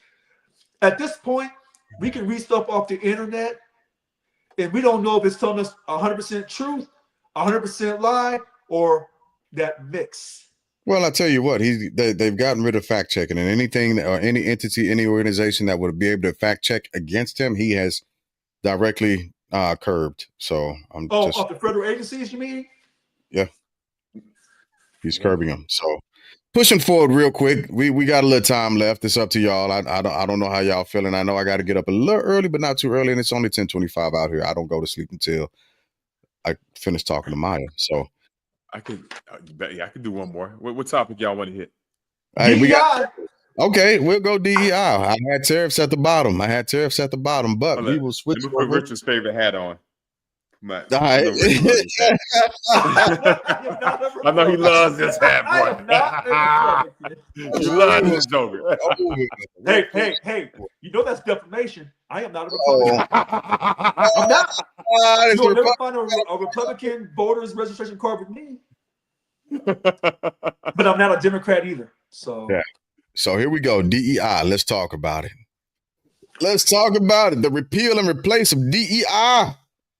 Get your diversity, equity, and inclusion ass on out of here. Not in my government. There's only two. Well, hold on. This is where it gets tricky Does it though? because they stopped it for college education. You can't use it as one of the factors. That's affirmative But- action. That was affirmative That action. was DEI, affirmative action, it's all together. No, So- it's two different things. It's various two. It's two different. Well, listen to this. I see what he's getting at, though. It is two different things, but They kind of the same thing. foundation But of listen the to this. ideology. Yeah. I see what he's Hold saying. on. Okay. But the Supreme Court said, and I told y'all this months ago, Yeah. the Supreme Court said we won't have this affirmative action for our colleges. Yeah. But for the military, we'll keep it there. Yeah. Yeah. And that's DEI basically saying that we want to have our military academies have so many minorities in it. See, Trump couldn't get everything he wanted. So while he's doing this at the federal level about getting rid of diversity, equity, and inclusion, you didn't get rid of it at the military academies. Well, Because they the can't. Supreme Court wouldn't get rid of it. I tell you what, they can't do anymore. They're not teaching about the Tuskegee Airmen at the Air Force College. Yeah, they took them out. Yeah. That hurt my heart. That hurt big time, man. That hurt. That really hurt. Well, did they all the names of the Confederate generals from the Civil War, when they removed those names from the bases and forts, are those names being returned back now? I don't know. I think that there was a push to probably bring them back. I'm not 100% sure. I heard that money was a factor in that. Yeah, the money is going to be an issue. And also, even if they did, I don't understand why. That'd be weird to me. I don't know. I don't understand America's fascination with celebrating traitors. You know why I laugh? Because this country will never be able. If you start your country on some, on a good idea of the quote democratic republic, but you got all these other character thoughts as part of your foundation, it's just a matter of time. That's it. Just a matter of time.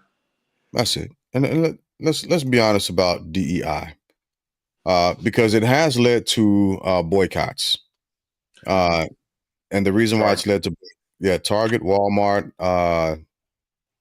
McDonald's, Explain that. Lowe's. What do you mean? What do you mean it's led to boycotts? What do you mean by that?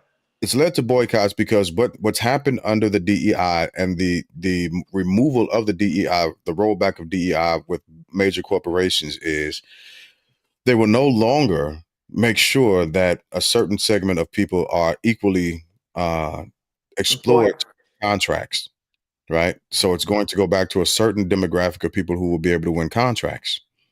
Now, I'm all for the boycotts. I'm gonna say that. Amazon, yeah, thank you, Maya. I'm all for the boycotts, but I've been for the boycotts, right? I've said on multiple different occasions that we need to get back to figuring out how to be inclusive, how to sustain ourselves. $1.98 billion, and none of it's coming to us. So necessity is the mother of all invention. So absolutely, DEI, roll it back, make us boycott, make us spend our money on ourselves, right? And I'm for the boycotts. Put it back into our community. For the people who are saying, well, I've got product in that store, right? Maya made a great point when we were talking, and I wanted to make a point that I said this. When you had your products in that store and you knew that they were rolling back DEI so that other people couldn't get their product in that store or win contracts, what was the conversation like at that point? What was the conversation as to why are you removing this thing that's assisting?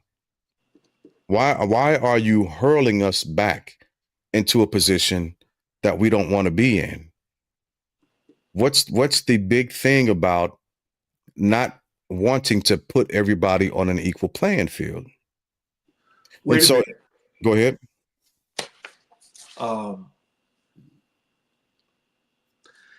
A percentage, in my opinion, in my unprofessional opinion, a percentage of white America says that we shouldn't have to provide you equity to in order to get you to the equality standard. I agree. Right. So you can't treat two people equally if they both didn't start at the same point. And so a percentage of white America says, well, that was many years ago. We are way past that now. We have to stop giving you all this extra stuff, this extra incentive, these extra advantages that we don't have. Everybody should be judged on their ability and not based on their race. I agree. Okay. So when you say about equality, this is where I said, if your foundation was never equal to begin with, I don't think you can ever get equality without providing equity. And when you provide equity, then it's going to tilt back the other way. So because you started wrong, you're going to end wrong. Unless I think equality will eventually get there. It's a process of evolution for people in a society for it to happen. It's not going to happen overnight. It's not going to happen under a short span of 400, 500 years, right? But I do agree with a few points. First off, DEI didn't hurt us as bad as they thought it would. It hurt white women the most. The absolute most. White women were on top in DEI. And that's never reported, though. That's never reported. Not like that. It hasn't been. But that's who's going to suffer the most. We were literally, our community is literally the last and least group that benefited from DEI as a whole. But it's never sold like that on TV. They always say always makes you. They thought it was us, but it was them. But if white women or a percentage of white women who benefited from DEI don't ever acknowledge that, then that lie will continue that only black people were benefiting from DEI. And it's too late now. They voted against their own interests, and now they're out. And I look. And what's that? When you get I'm giving them rounds of applause. I'm giving them rounds of applause for voting against their own interest. And what I hope there's links that state that white women were benefiting more from DEI than anybody else. Absolutely. It's researchable. Okay. There's a list that shows, and even vets, because it affects veterans as well. Okay. For small businesses. I think vets were number 7, and number 8 on the list of benefiting from DEI, but they've taken it away from us. Okay. They've taken it away from us because they thought that they were hurting us. And so what I hope happens is that our boycott, we take our monies out of these institutions and they're not able to employ us. And I hope, again, necessity becomes the mother of invention and we create our own from that adversity. Nobody wanted to listen to me when I was saying this shit, and we could have been doing it easily. Well, no, because other people have said about black people, working together and creating our own industry. So we know about the Tulsa situation. Black folks were really on top of the game, and then it all went downhill because of one allegation. And then if you have 10 black businesses and 8 are high quality, but that one does some slick stuff, it destroys what the other 8 or 9 have done. It just takes one black business to destroy what the rest of the black businesses have done. Yeah. But the question is, why is that? Look at what Bernie Madoff did. Yeah. That one, but it didn't destroy all of them. Now, me, in my mindset, in my unprofessional opinion, I would say, because they were never judged for being inferior. But when you come to a country as a slave and you're valued as less than property, as a piece of property. So when they tell you, well, there was slavery throughout all of the world, but yet the slavery in the Bible, master in the Bible wasn't going and raping his servant that was the slave for 7 years.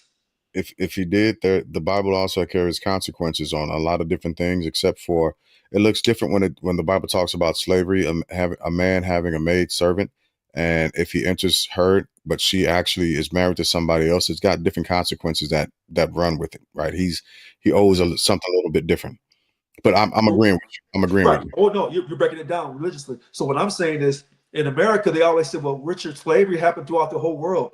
But America refuses to this day to acknowledge, even the liberal whites, in my opinion, a certain percentage of them, that the slavery that was inflicted on the American soil, not down in the Caribbean, I'm talking about on this soil, was the most unique and horrendous, horrifying slavery in the history of mankind. But this country won't acknowledge that. And since they won't acknowledge that, this is why they won't acknowledge that DEI is needed. That's why they'll never acknowledge it is needed. They say, well, all that stuff that happened back then, it all changed. It's all different now. That's been over 100 years ago. But the Jim Crow laws didn't end until the 1960s with President Johnson. But to me, if you start really that wrong and you bring people over and tell them you're just a piece of property, and I can rape you, I can lynch you, I can do anything I want to you anytime I want. And then a war happens, the greatest war on American soil. And then you have people in the South who still say, we should have won that war. You have people down South to this day that wish they had won that war. Yeah, absolutely. Yeah. Then your country is not truly unified. And at least with President Trump in office, now the whole world knows what Black America's been knowing from the very beginning. Yeah. This country was never unified. No. I'm gonna speak to the message Zoe just put up that says hate is what gets us in trouble, and I disagree with that at this point. I think at this point in our history, understanding where we are, hate is what's going to keep us safe. Because listen, this is why I hate that the love that I have for my country will never be reciprocated. Ooh. I hate that. But I hate that I know that at any given moment, or better yet, when my son gets my size and he gets 18, that he's going to be looked at as a threat. Hate's protecting me. I hate the fact that my people have to move through this country the way we have to move through it. I absolutely hate it. There's no love for those ideas. I hate that we have to operate like this, but that hate is what's keeping us safe at this point. That's heavy. In trouble. That's heavy. Yeah. Dudes, I'm sorry, I kind of monopolized that a little bit. What you got? No, you guys hit on all the points, man. Yeah, if I said anything, I'd be rehashing what you already said, or both of you guys said. You guys hit on everything. Well, hell. Well, look at the good point. Everybody in the world knows what we're really about now in America. That's good. Everybody knows that President Trump will be termed out. He won't get a third term. We don't know. No, I'm so serious. Right. I know, that's why it's so hilarious, because it's a possibility. No, it is it's a legit. He's actually he has people looking at that amendment to see how, because I mean, let's not forget, FDR served 4 terms, right? So if he can verbally create the same conditions that had FDR approved for those additional 2 terms. But no, there was no term limits until after FDR. There was no term limits until after FDR. Until after. Was it? Yeah. Well, no, I thought the term limits were. No, it's before. Was it Hold before? It was before. It was before. Let's look this up real quick. I'm pretty sure. Okay, yeah, I'm going to FDR right now. Hold on. Okay. 3rd and 4th terms. Hold on here. Shoot. He won his 3rd term in He won his 3rd term in the 1940. He remains the only president to serve more than 2 terms. Okay. Unlike his first 2 terms. Oh, no, you're right. You're right. Yeah. Roosevelt's 3rd and 4th were dominated by foreign. Yeah, I think the terms came after him. Yeah, February 27th, 1951. Yeah. Okay. Yeah, after FDR. Okay. Yeah. Because they were mad because he had stayed in so long, but 1951. Man. It was an unofficial thing from Washington because he didn't go past 2, right? Or 1. But it was unofficial since Washington. FDR was the first one to say, hey, let me see. Yeah. So we'll see what happens. Again, I always respect the seat, the office of the president of the United States of America. I always respect that position. I don't have to always agree with what's coming out of it. However, my disagreement is not going to commit me or make me commit a foolish action in dissension towards that position. Now, I'm not finna Snoop Dogg it or Nelly it. I tell you that. Oh, wait a minute. So you disagree with them going to perform at the Absolutely. Yeah, especially. Okay. I think Snoop the most. Because he was talking so much against Donald Trump years ago. Yeah. But when Donald Trump let out the co-founder of Death Row, then Snoop had a different opinion. Remember before Donald Trump left office, he let out the co-founder of Death Row.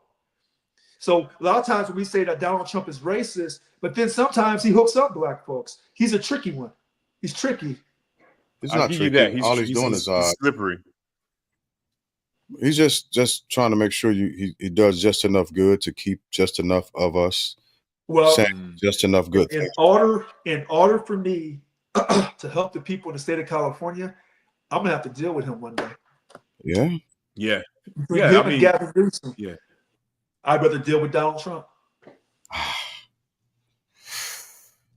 At least when he cursed me out, he's gonna curse me out to my face.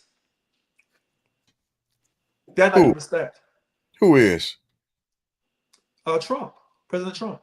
That ain't what that's not what was happening though, because Newsom was like, pull up, and he wouldn't. But when he got off that plane in California, he ain't even tell Newsom he was gonna be there. Tarmac. Yeah, Newsom met him on the tarmac. Meet me on the tarmac. Yeah, and called him, brought him in. It was like, hey, what's all that you was talking there, young man? Trust me. When I meet Gavin Newsom, if you think he'll put his hand on my chest, think again. Think again. Trust me. You ain't gonna swing. You ain't gonna swing. Okay. You ain't gonna swing. Okay. You can be like, what's up, Galvin? Let me holler at you. I'm gonna put up the Sacramento Bee. It's gonna be a picture of Rich and Galvin. Oh man. I tell you what, if I get my people paid their money, you're right.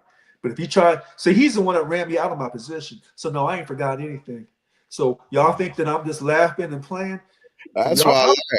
y'all obviously ain't seen me. Let me put it to you like this: there are people in positions in the California government that I had got into it with, and I didn't back up at all. So when y'all see me getting loud and getting emotional, this ain't no front. I'm going at people right in their face. Ain't no, I don't have no fear. Not on this, I don't, because I'm not lying and I'm not trying to benefit myself. People say that Donald Trump's a racist. He tries to benefit himself. He's a massive narcissist. At times, he is. You can't turn. I don't have that problem. So when I tell you that Gavin Newsom's slick, and he's really no different than Donald Trump, I believe he's slick. I believe he's slick. Yeah. So when I saw him put his hand on Donald Trump's chest like that, maybe he wasn't going off the way the media is presenting him, that he was trying to challenge him. I don't know. We couldn't hear what was being said. Right. But I think if you would have been talking shit that you were here. I'm glad I said he could have been like, I am so happy that you are here. Thank you for coming. Only thing I can say is if you challenge a man in front of his woman, you'll get the very best from that man. I believe that. If that man throws hands. So I don't know.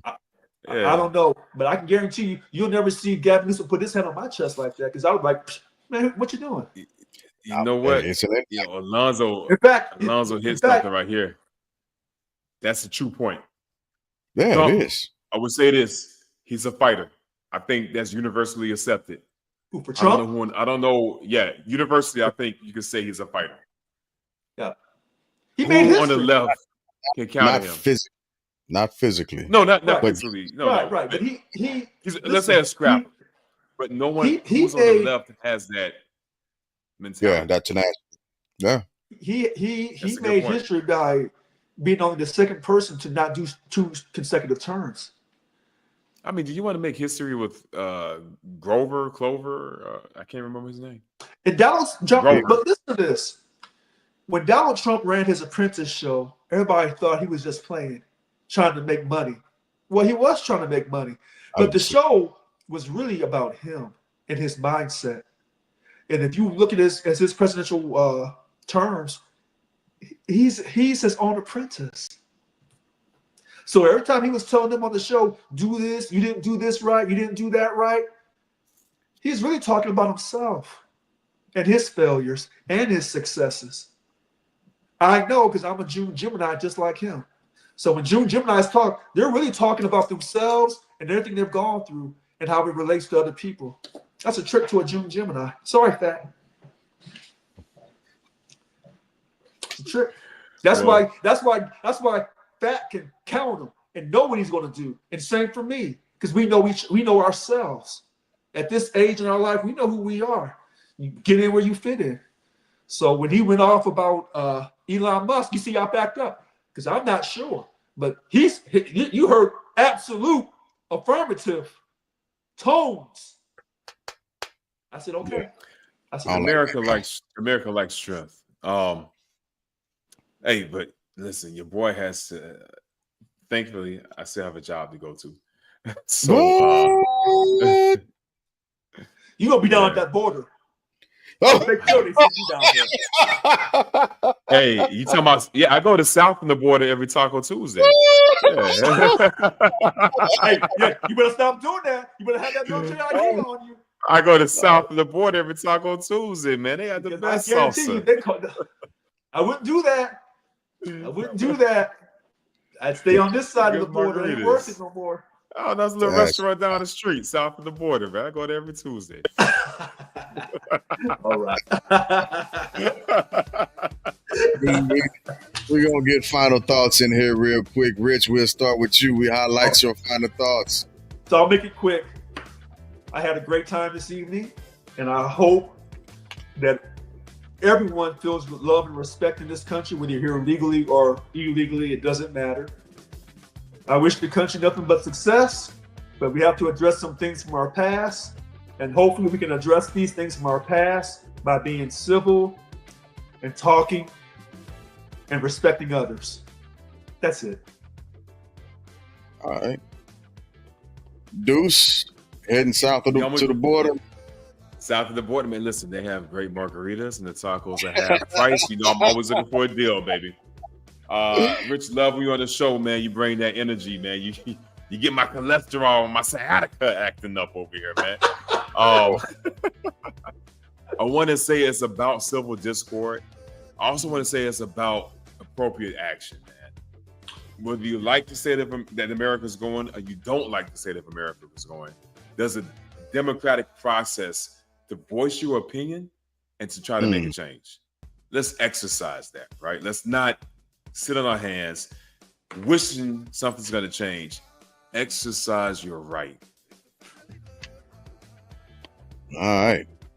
And so my final thoughts of the night, I wrote this down while we were talking.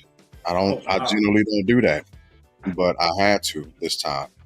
My final thought is be mindful of how you treat the migrant seeking refuge in your country. Depending on how your country is acting, you may soon find yourself that very migrant in someone else's country. Okay. So, I mean, you're right. I mean, the Secret Service detail was pulled from Fauci, pulled from, I can't think of the old Secretary of State. Some people who Iran has in their hit list. If they don't feel protected in America, maybe they might go to another country for protection. You never know. Bolton. Right? John Bolton. Fauci, and Milley. Milley. General Milley. Yeah. And that's personal. That's personal. That should never be. Like, even the next president that comes in, who, if they don't like Donald Trump, I still don't think they should pull the detail from him. I don't think you could do it from a president, but I'm just saying you shouldn't pull it from a former congressional. He did. Here's your big problem.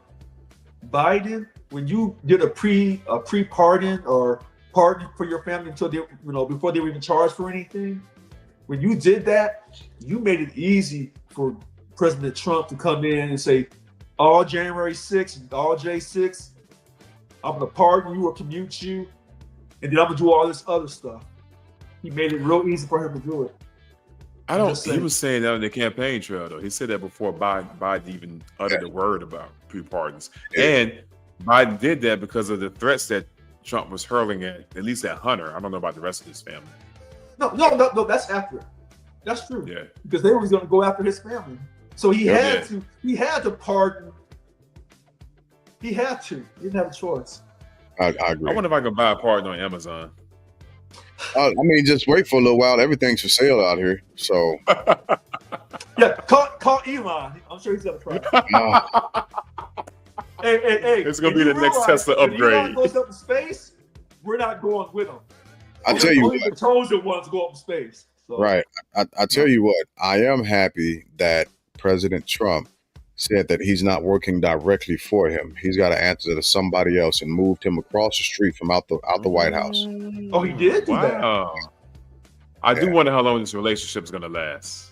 I do. That's going to be interesting. The dynamics between, because they're both alphas, so it's going to be interesting. Well, alphas can work together when it comes to that money. If there's enough money involved, and after he gets all his money in Saudi Arabia, when I think he's trying to build some high rise. In Saudi Arabia or United Arab Emirates, Donald Trump is, and he's doing that now. Wow, he's in the White House. I think you're right. Making money is not the issue. It's who gets credit for said money. I think that's what's going to be the division. But to me, it's a no-brainer. Elon Musk can't take credit over the president. No. No-brainer. Hey, look, I would agree with you on that, Rich, but this is, there are no more rules. Yeah. There are no more rules. So we'll see. We'll see what happens. We'll see what happens. They could be. I'm not gonna let y'all keep dragging me out. Listen, I gotta go. I know, man. Get off. I know. Hey, before we get off, let me go turn my TV on so I can watch The Purge. I know. Right. Hey, you gotta take notes. Exactly. Well, good people, as always, you could have been anywhere else in the world, but you decided to hang out with us. We absolutely appreciate it. And thank you for it. So with that being said, thank y'all for coming out. God bless and good night. Good night. Have a good night, everyone.